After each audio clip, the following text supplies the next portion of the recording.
안녕하십니까. 북새통 안정환 실장입니다.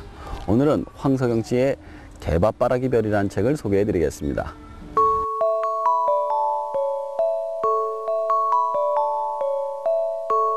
황석영 씨 하시면 아시는 분들이 굉장히 많으실 텐데요. 삼포 가는 길, 심청, 장길상 등으로 유명한 소설가이십니다.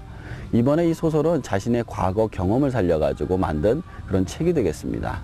제가 방금 전에 황석영 씨가 자신의 경험을 살려서 쓴 소설이라고 말씀을 드렸는데요. 그래서 황석영 씨가 어떤 경험을 가졌는지 설명을 드리는 게 중요할 것 같습니다. 황석영 씨는 이미 고등학교 때 등단한 소설의 천재였습니다. 그랬는데 그 한일회담을 반대하는 시위에 참가를 했다가 그만 경찰서에 끌려가게 되죠. 거기서 일용직 노동자를 만나게 됩니다. 그 일용직 노동자를 따라서 전국을 유랑하게 되는데요. 그래서 전국의 공사판, 빵 공장, 고기잡이 배를 갔다가 심지어는 행자신분으로 절에도 있었습니다. 그런 많은 경험들을 가지고 있던 황석영 씨가 그동안에 자신의 이야기를 못하다가 이 책 개밥바라기 별에다가 다 집어넣어서 만들게 된 것입니다. 이 책의 주인공은 나입니다. 1인칭 시점 나인데요. 이제 월남을 내일 가야 됩니다. 그런데 월남을 가기 전에 하루간의 외박을 줍니다. 그 외박을 나와가지고 옛날 친구들을 만나서 옛날 이야기를 하는 것이 이 책의 주된 줄거리가 되겠는데요. 자, 외박을 나와서 옛날 생각을 하기 시작합니다. 어렸을 때 말 잘 듣고 착했던 나가 고등학교에 들어가서 등산부에 들어가게 됩니다. 근데 등산부에 들어가서는 나쁜 친구들을 만나게 되죠. 그 친구들은 뭐 싸움질도 하고 퇴학도 당하고 막 그런 친구들이었어요. 근데 그런 친구들을 갖다가 따라다니다 보니까 나도 그 친구를 따라가지고 자퇴를 하게 됩니다. 그리고 이제 전국을 유랑하면서 이런저런 이야기를 하죠.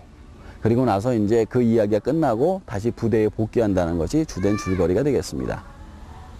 이 책의 내용은 황석영 씨의 이야기라고 말씀을 드렸는데요. 그러면 개밥바라기 별이라는 것은 무슨 뜻일까요? 원래 개밥바라기 별이 아니라요. 개밥바라기가 맞는 말이고요. 원래 금성을 갖다 새별이라고 그러잖아요. 근데 개밥바라기 별도 역시 금성의 다른 이름이라고 합니다.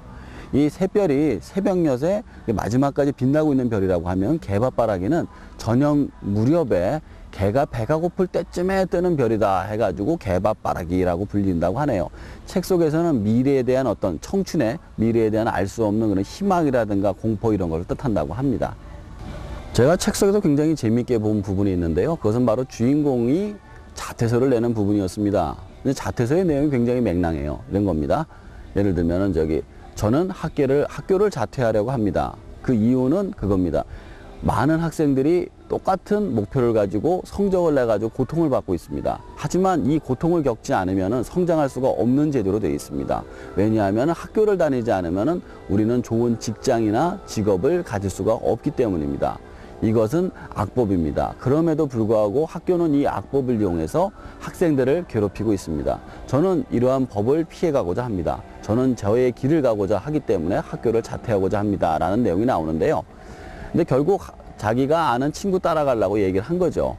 근데 나중에 결국 자신의 길을 가려고 학교로 돌아오고 그러니까 그렇게 돌아오는 걸 보면서 느낀 게 이것도 역시 한때의 객기가 아닌가 이런 생각을 하게 됩니다. 하지만 여기서 약간 충격을 받은 것은 무엇이냐. 그때 당시에 이 정도 교육을 받을 수 있는 사람은 상당히 고등교육을 받기 때문에 행복할 거라고 생각을 했었거든요. 하지만 그때도 우리처럼 그런 고통이 있었고 그리고 또 그런 고통을 따라서 저항하는 사람이 있었구나라는 생각을 하니까 어떤 동질감 같은 게 느껴지더라고요. 황석영 씨의 개밥바라기 별을 보면서 제가 느낀 거는 그겁니다. 저희 아버지 세대도 이러한 고통을 느끼고 있었구나, 그리고 이러한 갈등이 있었구나라는 것을 갖다가 마치 체득하시지 읽을 수 있었다는 점이고요. 그리고 나이 드신 분들은 옛날 생각을 하면서 읽으시면 굉장히 재미있는 소설이 될 것 같습니다.